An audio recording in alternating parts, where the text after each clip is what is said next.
प्रिय मित्रों, सत्य वचन कार्यक्रम की एक और श्रृंखला में मैं आप सबका स्वागत करता हूं। परमेश्वर का वचन पहला इतिहास 28 अध्याय और 9वें पद में कहता है, परमेश्वर मन को जांचता और विचार में जो कुछ उत्पन्न होता है उसे समझाता है या समझता है।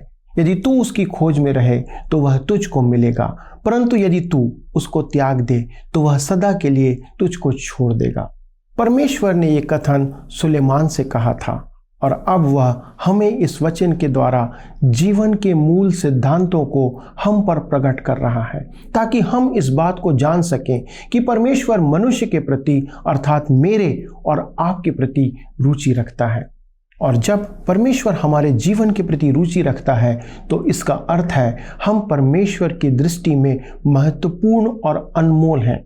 तथा आप जानते हैं कि सांसारिक जीवन में जो हमें महत्व देता है अक्सर हम भी उसे महत्व देते हैं, जबकि यहाँ तो बात परमेश्वर की है जो सर्वशक्तिमान परमेश्वर है। उपरोक्त वचन हम सब के लिए परमेश्वर की आशीष है, लेकिन यदि हम इसे जीवन में हल्के तौर पर लें तो ये हमारे लिए विनाश या हानि का कारण हो सकता है। सत्य हमारे सामने प्रकट है और उसे स्वीकार करना या ना करना हमारे हाथ में है। दोस्तों, ये पूर्णतः आप पर और मुझ पर निर्भर करता है। सत्यवचन कार्यक्रम इसलिए हम आपके लिए प्रस्तुत करते हैं कि आप अपने जीवन को जांच सकें और परमेश्वर को खोज सकें। इसमें हम बाइबल की पुस्तकों का सिलसिलेवार अध्ययन करते हैं ताकि हम आपको उसके मार्गों को जानकर उसकी इच्छा के अनुसार चलने में सहायता प्रदान कर सकें। तो आइए प्रार्थना पूर्वक हम इस अध्ययन में जाते हैं और परमेश्वर के वचन को सुनते हैं। आइए हम पढ़ें प्रेरितों के काम 17 अध्याय उसके 6 पद। यहाँ पर इस प्रकार से लिखा हुआ है, उन्हें वहां न पाकर वे यह चिल्लाते हुए यासोन और कुछ भाइयों को नगर के हाकिमों के सामने खींच लाए। ये लोग जिन्होंने जगत को उल्टा पुल्टा कर दिया है यहाँ भी आ गए हैं। आप इसे अतिशयोक्ति न समझें। यह सच है कि उन्होंने जगत को उल्टा पुल्टा कर दिया था। रोमी साम्राज्य में मसीही विश्वास क्रांति ले आया था। आज क्रांति दिखाई नहीं देती है, यदि दिखती भी है तो विपरीत दिशा में। बड़े दुख की बात है कि प्रभु यीशु मसीह के पास लौट आने की महान क्रांति नहीं आ रही है। परमेश्वर के वचन की सच्ची क्रांति नहीं आ रही है। सर्वस्व आडंबर ही दिखाई देता है। हम विश्वासी होने का स्वांग रचते हैं। आज का मसीही विश्वास ढोंग है। हमें यह बोध होना आवश्यक है कि हमें परमेश्वर के वचन और प्रभु यीशु मसीह के पास लौटकर आना है। यह अति महत्वपूर्ण है। प्रेरितों के काम 17 अध्याय के 7 से 9 पद में लिखा हुआ है, यासोन ने उन्हें अपने यहाँ उतारा है। ये सब के सब यह कहते हैं कि यीशु राजा है और कैसर की आज्ञाओं का विरोध करते हैं। उन्होंने लोगों को और नगर के हाकिमों को यह सुनाकर घबरा दिया। इसलिए उन्होंने यासोन और बाकी लोगों से मुचलका लेकर उन्हें छोड़ दिया। ध्यान रखें कि यह एक रोमी उपनगर था जो कैसर के आदेशों पर चलता था। मुचलका लेकर अर्थात जमानत पर छोड़ दिया। आगे हम देखते हैं बिरिया नगर में पौलुस की सेवा।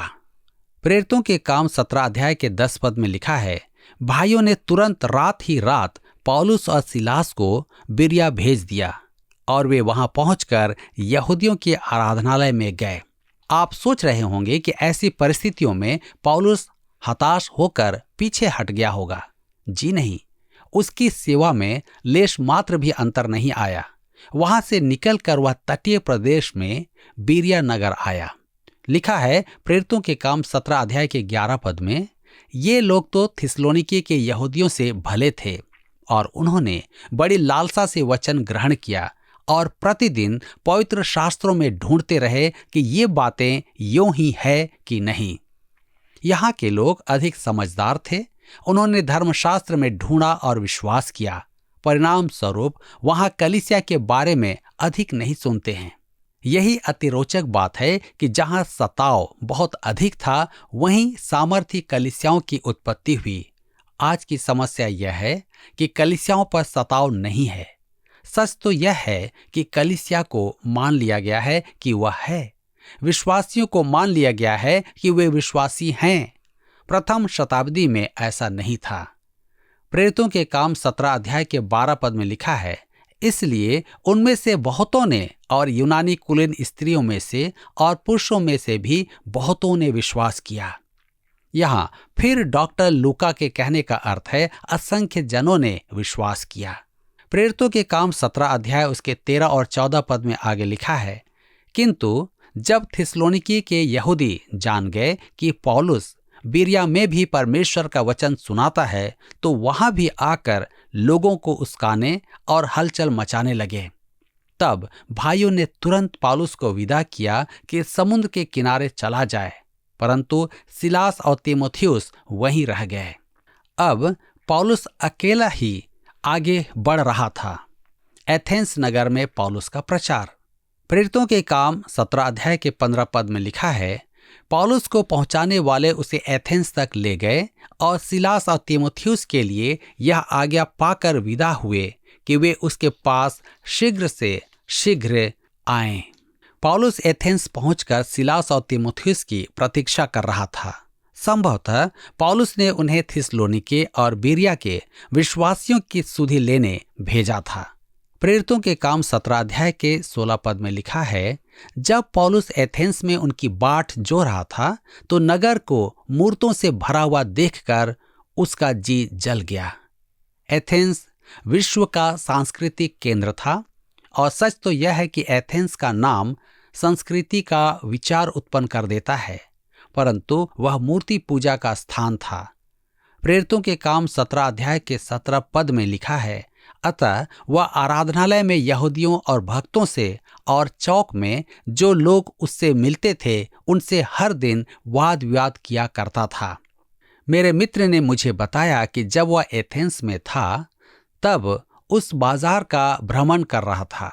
वह एक्रोपोलिस की तलहटी में है, तो वहां उसने पाया कि पौलुस का चढ़ना उतरना कैसा था।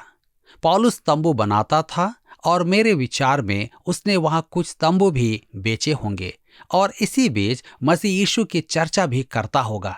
उनकी बातें सुनकर लोगों में रुचि उत्पन्न हुई। प्रेरितों के काम 17 अध्याय के 18 पद में लिखा है, तब इपिकूरी और स्तोइकी दार्शनिकों में से कुछ उससे तर्क करने लगे और कुछ ने कहा यह बकवादी क्या कहना चाहता है, परंतु दूसरों ने कहा वह अन्य देवताओं का प्रचारक मालूम पड़ता है, क्योंकि वह यीशु का और पुनरुत्थान का सुसमाचार सुनाता था। यूनानी दार्शनिक एपिक्यूरियस और उसके अनुयायियों का विचार था कि इंद्रियों द्वारा परम सुख पाया जा सकता है। दूसरी ओर यूनानी दार्शनिक जीनों के अनुयायी, जिन्हें स्टोइक कहते हैं, वे मानते थे कि सुख दुख के प्रति उदासीन रहना चाहिए। आज की आधुनिक जीवन शैली में एपिक्यूरियन सर्वथा उपयुक्त ठहरेगा। इंद्रियों को भोगो, खूब मदिरा पियो। शारीरिक पौलुस की बातें सुनने आते थे। पौलुस बहुत बातें करता था, इसलिए वे उसे बकवादी कहते थे। पौलुस की बातें उनके लिए नई थी। यीशु और पुनरुत्थान उनके लिए अनजान देवता थे। कुछ लोगों का कहना है कि पौलुस पर प्लेटो के दर्शन का प्रभाव था। वह दैहिक पुनरुत्थान की अपेक्षा आत्मिक पुनरुत्थान का विचार रखता था। किसी एक व्यक्ति के विचार थे जो समाज में व्यक्त थे। ऐसी बातें आज भी सुनी जाती हैं। यह मुक्त विचार की बातें हैं। जो यूनानी दर्शन था, उन यूनानी दार्शनिकों के समझ में पौलुस की बातें नहीं आई, परंतु वे उसकी बात सुनना चाहते थे। प्रेरितों के काम 17 अध्याय के 19 पद में लिखा है, तब वे अपने साथ अरियुपगुस पर ले गए और पूछा, क्या हम जान सकते हैं कि यह नया मत जो तू सुनाता है क्या है?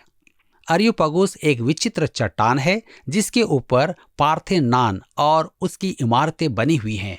वह वास्तव में अति रमणीय इमारतों और मूर्तियों का दृश्य था, परंतु पूरी तरह मूर्ति पूजा में डूबा हुआ नगर था। वह स्थान बाजार से ऊपर का स्थान था। वे पौलुस को वहां लाए कि कुछ कहे।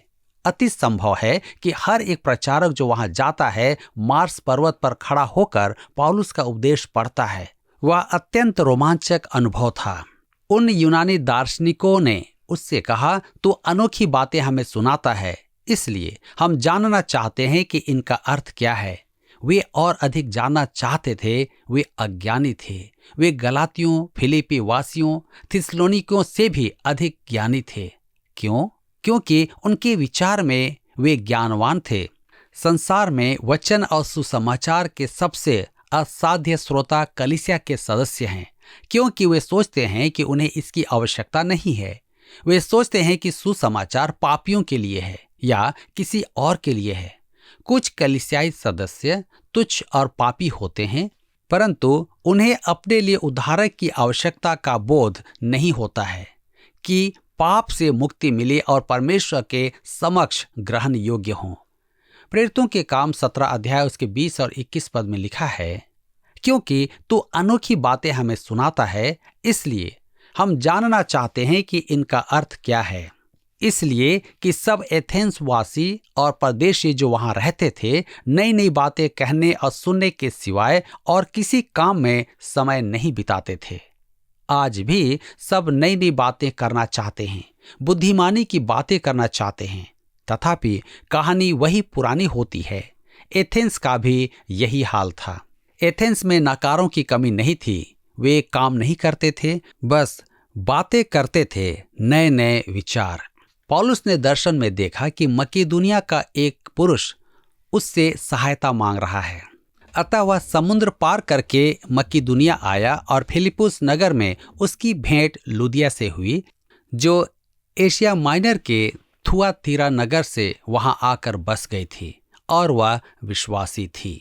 हम देखते हैं कि थिस्सलुनीकी के यहूदियों ने वहां भी आकर विरोध किया, अतः पौलुस सिलास और तीमुथियुस को छोड़ एथेंस चला गया। एथेंस में पौलुस ने अरियोपगुस की सभा में भाषण दिया। अब हम आगे देखते हैं अरिथियुस की सभा में पौलुस का भाषण। प्रेरितों के काम 17 अध्याय उसके 22 पद में लिखा है, तब पौलुस ने अरियोपगुस के बीच में खड़े होकर कहा, हे एथेंस के लोगों, मैं देखता हूं कि तुम हर बात में देवताओं के बड़े मानने वाले हो। पौलुस औपचारिक रूप से अपना भाषण आरंभ करता है, एथेंस के लोगों, तुम देवी देवताओं के बड़े मानने वाले हो, अर्थात धार्मिक प्रवृत्ति के हो। निश्चय ही वे धार्मिक प्रवृत्ति के थे, क्योंकि एथेंस मूर्तियों से भरा हुआ था। वहां बड़े छोटे सब देवताओं की मूर्तियां थी। इसी कारण पौलुस उन्हें धार्मिक प्रवृत्ति का कहता है। मैं कभी कभी लोगों की बातें सुनता हूं और मेरे विचार में जब पौलुस एथेंस आया था और किसी ने उसे कहा होगा, तू वहां क्यों जा रहा है, उसके तो अपने अनेक धर्म हैं, मुझे पूरा विश्वास है कि पौलुस ने कहा होगा, उनकी समस्या यही है। उनके पास धर्म की बहुतायत है। कुछ लोगों का कहना है कि मनुष्य उद्धार पाने के लिए बहुत बुरी दशा में है। उसे भ्रम है कि वह धर्मी है, योग्य है और अच्छा है। मेरे मित्रों, हमें सबको सुसमाचार सुनाना है, क्योंकि सब मसीह से रहित पथभ्रष्ट हैं। यही कारण था कि पौलुस एथेंस गया था। उन्हें सुसमाचार सुनाने की आवश्यकता थी। ध्यान दीजिए कि एथेंस में पौलुस ने यहूदियों के आराधनालय से आरंभ नहीं किया, क्योंकि वहां यहूदी आराधनालय नहीं था। प्रेरितों के काम 17 अध्याय के 23 पद में लिखा है, क्योंकि मैं फिरते हुए जब तुम्हारी पूजने की वस्तुओं को देख रहा था, तो एक ऐसी वेदी भी पाई जिस पर लिखा था, अनजाने ईश्वर के लिए। इसलिए जिसे तुम बिना जाने पूजते हो, मैं तुम्हें उसका समाचार सुनाता हूं। ध्यान दीजिए, कहता है, मैं फिरते हुए तुम्हारे पूजने की वस्तुओं को देख रहा था। उसने उनकी वेदियों, मूर्तियों और मंदिर देखे। पार्थेनान उनकी कुंवारी देवी एथेना का मंदिर था। वहां चारों ओर मूर्तियां खड़ी थीं। पौलुस ने कहा, मैंने कहा एक ऐसी वेदी भी देखी जिस पर लिखा था, अनजाने ईश्वर के लिए। ऐसा प्रतीत होता है कि एथेंस वासी व्यापक मानसिकता रखते थे। वे किसी भी देवी देवता को अनदेखा नहीं करना चाहते थे। कहीं ऐसा ना हो कि कोई आकर कहे, मेरे देवता की तो यहाँ वेदी ही नहीं है, अतः वे उसे उस वेदी पर भेज देते। इस प्रकार कोई भी उपासक उस वेदी पर उपासना कर सकता था। यह भी संभव है कि वे स्वीकार करते थे कि वे सच्चे परमेश्वर को नहीं जानते हैं। अनेक मूर्ति पूजक यह मानते हैं कि उनकी मूर्ति पूजा के पीछे एक जीवित परमेश्वर है। वे न तो उसके बारे में कुछ जानते हैं और न ही उस तक पहुंचने का मार्ग जानते हैं। उनकी प्रार्थनाओं में पूर्वजों की उपासना का केंद्र कभी वहां था। एथेंस वासियों के साथ भी ऐसा ही हो रहा था। पौलुस इसे अपने भाषण का विषय बनाता है। वह कहता है कि वह इसी अनजाने परमेश्वर के बारे में चर्चा करेगा। उसकी यह बात संभवतः युक्ति सम्मत नहीं थी, क्योंकि वे सोचते थे कि उन्हें सब कुछ मालूम है, वे सब जानते हैं। वह दार्शनिकों का समूह था जो वाद विवाद करता था, जैसे आज के कॉलेजों में होता है। अब पौलुस उन्हें परमेश्वर के बारे में बताना आरंभ करता है जिसे वे नहीं जानते थे। वह कौन है? सबसे पहले वह सृष्टि का परमेश्वर है। प्रेरितों के काम 17 अध्याय के 24 पद में लिखा है, जिस परमेश्वर ने पृथ्वी और उसकी सब वस्तुओं को बनाया, वह स्वर्ग और पृथ्वी का स्वामी होकर हाथ के बनाए हुए मंदिरों में नहीं रहता। परमेश्वर ने संपूर्ण पुराने नियम में यह स्पष्ट किया है कि वह किसी भौगोलिक स्थान में नहीं रहता है। मिलाप वाले तंबू और मंदिर का नक्शा समझाते समय भी उसने यही बात कही थी। सुलेमान ने भी मंदिर के समर्पण के समय अपनी प्रार्थना में इस सत्य को स्वीकार किया था। पहला राजा की पुस्तक 5 अध्याय उसके 27 पद में, क्या परमेश्वर सचमुच पृथ्वी पर वास करेगा? स्वर्ग में वरन सबसे ऊंचे स्वर्ग में भी तू नहीं समाता, फिर मेरे बनाए हुए इस भवन में कैसे समाएगा? पुराने नियम में उन्हें यह बोध था कि सृजनहार जीवित परमेश्वर मानव निर्मित इमारत में नहीं रह सकता। मनुष्य तो स्वयं परमेश्वर द्वारा सृजित इस जगत में रहता है, तो उसे यह विचार कहां से आया कि वह परमेश्वर के रहने के लिए घर बनाए? प्रेरितों के काम 17 अध्याय के 25 पद में लिखा है, न किसी वस्तु की आवश्यकता के कारण मनुष्यों के हाथों की सेवा लेता है, क्योंकि वह स्वयं ही सबको जीवन और श्वास और सब कुछ देता है। यह पौलुस का अति कुशल तर्क है। वह उनसे कहता है, न किसी वस्तु की आवश्यकता के कारण मनुष्य के हाथों की सेवा लेता है। तुम उसके लिए वेदी बनाते हो, तुम उसे बलि चढ़ाते हो कि वह खाए। वे इस अनजाने परमेश्वर को दिखाना चाहते थे कि वे उसके बारे में भी सोचते हैं। पौलुस उनसे कहता है कि परमेश्वर को कुछ नहीं चाहिए, वह तो देने वाला परमेश्वर है। वह जीवन देता है, वह श्वास देता है। उसने सूर्य, चांद और सितारे दिए हैं। उसने मनुष्य को सब कुछ दिया है। एथेंस वासी सूर्य की पूजा करते थे। उनका मानना था कि अधोलोक प्रतिदिन आकाश में अपना रथ चलाता है। पौलुस कहता है कि सूर्य परमेश्वर की रचना है। प्रेरितों के काम 17 अध्याय के 26 पद में आगे लिखा है, उसने एक ही मूल से मनुष्यों की सब जातियां सारे पृथ्वी पर रहने के लिए बनाई हैं और उनके ठहराए हुए समय और निवास की सीमाओं को इसलिए बांधा है। एक ही मूल से हमें गलत धारणा नहीं बनानी चाहिए। इसका अधिक उत्तम अनुवाद होगा, मानव जाति का स्रोत एक ही है, अर्थात परमेश्वर ने एक ही मानव जाति बनाई है। यह पद भाईचारे की चर्चा नहीं कर रहा है। धर्मशास्त्र में व्यक्त भाईचारा उन मनुष्यों में भाईचारा है जो मसीह यीशु में हैं। मैं उसमें संबोधन करके कहता हूं कि पापी का भाईचारा भी है। हम सब पापी मनुष्य हैं। पौलुस कहता है, और उनके ठहराए हुए समय और निवास की सीमाओं को इसलिए बांधा है कि वे परमेश्वर को ढूंढें। यह मन को मुग्ध कर देने वाली बात है। वह जगत का और मानव जाति का सृजनहार ही नहीं, वरन उन्हें भौगोलिक सीमाओं में बांधने वाला भी है। परमेश्वर ने राष्ट्रों को भी यथास्थान रखा है। युद्धों का कारण है कि मनुष्य वहां नहीं रहना चाहता। जहां परमेश्वर ने उन्हें रखा है, वे दूसरों की सीमा में अतिक्रमण करना चाहते हैं। युद्धों का यही एक मुख्य कारण रहा है। प्रेरितों के काम 17 अध्याय उसके 27 पद में लिखा है कि वे परमेश्वर को ढूंढें, कदाचित उसे टटोल कर पाएं, तो भी वह हम में से किसी से दूर नहीं। उसे टटोल कर पाएं अर्थात उसे पकड़ें। मनुष्य वास्तव में जीवित एवं सच्चे परमेश्वर की खोज में नहीं है।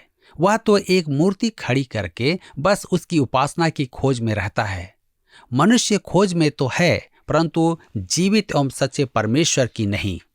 प्रेरितों के काम 17 अध्याय के 28 पद में आगे लिखा है, क्योंकि हम उसी में जीवित रहते और चलते फिरते और स्थिर रहते हैं।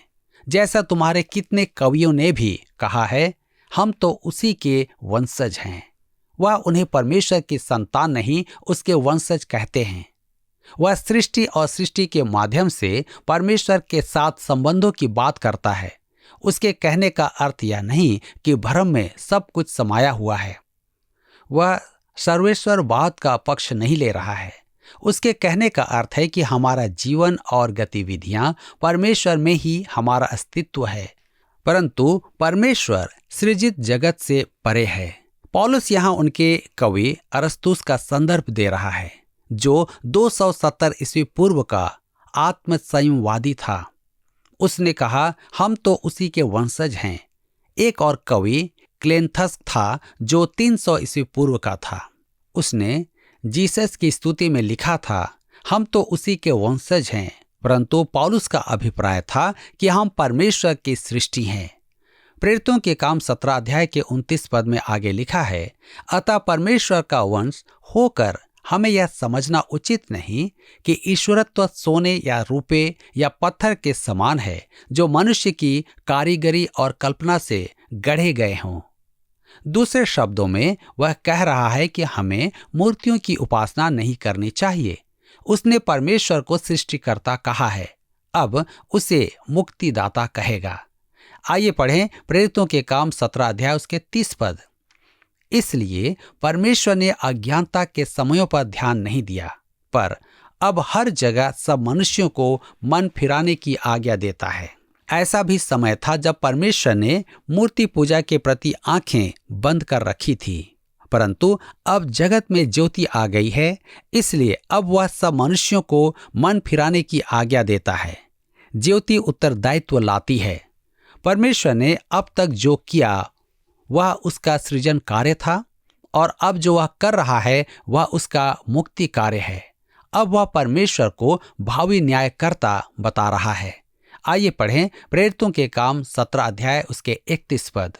लिखा है, क्योंकि उसने एक दिन ठहराया है जिसमें वह उस मनुष्य के द्वारा धार्मिकता से जगत का न्याय करेगा, जिसे उसने ठहराया है, और उसे मरे हुओं में से जिलाकर यह बात सब पर प्रमाणित कर दी है।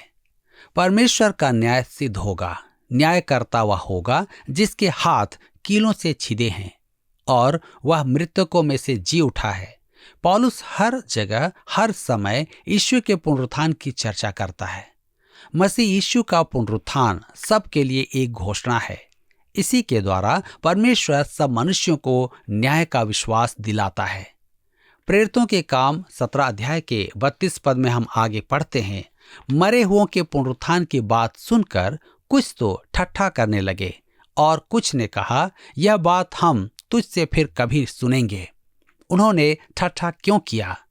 क्योंकि प्लेटो के विचार में मृतक जी नहीं सकते थे। आज यदि आप किसी को शारीरिक पुनरुत्थान का इनकार और आत्मिक पुनरुत्थान का इनकार करते सुने, तो निश्चय जानिए कि आप प्लेटो का दर्शन सुन रहे हैं, आत्मिक शिक्षा नहीं। पौलुस शरीर के जी उठने की चर्चा कर रहा था, इसी कारण उन्होंने उसका ठट्ठा किया। प्रेरितों के काम 17 अध्याय के 33 पद में लिखा है, इस पर पौलुस उनके बीच में से निकल गया। आलोचकों का कहना है कि एथेंस में पौलुस को सफलता नहीं मिली। मेरे मित्रों, वह असफल नहीं रहा। सुसमाचार का ठट्ठा करने वाले हर जगह हर समय होते हैं, परंतु उसमें विश्वास रखने वाले भी हैं। प्रेरितों के काम 17 अध्याय के 34 पद में लिखा है, परंतु कुछ मनुष्य उसके साथ मिल गए और विश्वास किया, जिनमें दियोनुसियुस जो अरियुपगुस का सदस्य था, और दमरिस नामक एक स्त्री थी, और उनके साथ और भी लोग थे। पौलुस असफल नहीं हुआ था। देखिए उसके कितने विश्वासी वहां थे। यदि परमेश्वर का वचन प्रचार किया गया तो सुनने वाले और विश्वास करने वाले निश्चय ही होंगे। क्या आपको यह कार्यक्रम पसंद आया? अभी हमें एक मिस कॉल करें और आप अगले विजेता हो सकते हैं।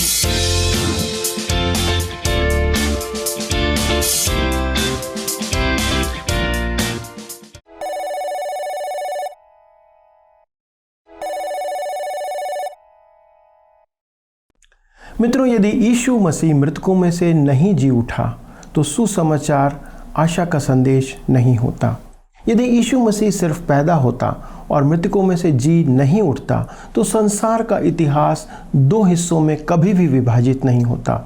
यीशु मसीह का मृतकों में से जी उठना ही उसके जन्म को महत्वपूर्ण बनाता है और हमारे लिए आशा के संदेश को रचता है। इसलिए यीशु कहते हैं, पुनरुत्थान और जीवन मैं ही हूँ। जो कोई मुझ पर विश्वास करता है वह यदि मर भी जाए तो भी जिएगा, और जो कोई जीवता है और मुझ पर विश्वास करता है वह अनंत काल तक ना मरेगा। क्या इस कथन पर आप विश्वास करने के लिए कोई प्रमाण चाहते हैं? मित्रों, यीशु मनुष्य रूप में स्त्री से पैदा हुआ और हमारे समान रहा और वह मृतकों में से जी उठा। उसका वचन उसके कार्य से सत्य को प्रकट करता है। यदि आप यीशु पर विश्वास करते हैं और उसके उद्धार को आपने अनुभव किया है तो एक दिन जब वह दोबारा इस संसार में आएगा तो मैं और आप उसके साथ जाने के लिए जी उठेंगे। क्या आप इसके संबंध में सुनिश्चित हैं? यदि नहीं तो परमेश्वर से प्रार्थना करें कि वह आपकी आंतरिक आँखों को खोले और आपको इस विषय में अपना दर्शन प्रदान करे। आइए हम प्रार्थना करें। हमारे स्वर्गीय पिता, हम धन्यवाद देते हैं कि आपने प्रभु यीशु मसीह के पुनरुत्थान के द्वारा हमें एक आशा प्रदान किया है कि हम उसके दोबारा आने पर सब जी उठेंगे और उसके साथ बादलों में मिलेंगे। पिता, हमारे जितने भी दर्शक इस आश्वासन से अब तक वाकिफ़ नहीं हैं, जो इस अनुभव को अब तक नहीं प्राप्त किए हैं, उनके लिए हम प्रार्थना करते हैं। प्रभु, आज ही आप उनके मनों में इस बात को डालें कि वे आपके सन्मुख अपने आप को समर्पण करें और आपके निकटता में आ करके प्रभु उस अद्भुत आशा के भागी हों जो आपने सभी विश्वासियों के लिए ठहराया है। पिता, धन्यवाद देते हैं आपके प्रेम और दया के लिए। प्रभु यीशु क्रिस्ट के नाम से इस विनती को मांगते हैं, आमीन। मित्रों, आपके फ़ोन और SMS का हमें हमेशा इंतज़ार रहता है, इसलिए आपसे निवेदन है, कृपया अपना फ़ोन उठाएं, मोबाइल उठाएं और इसी वक्त हमें एक मिस कॉल करें। अगले प्रसारण तक परमेश्वर के निकटता में बने रहें। धन्यवाद।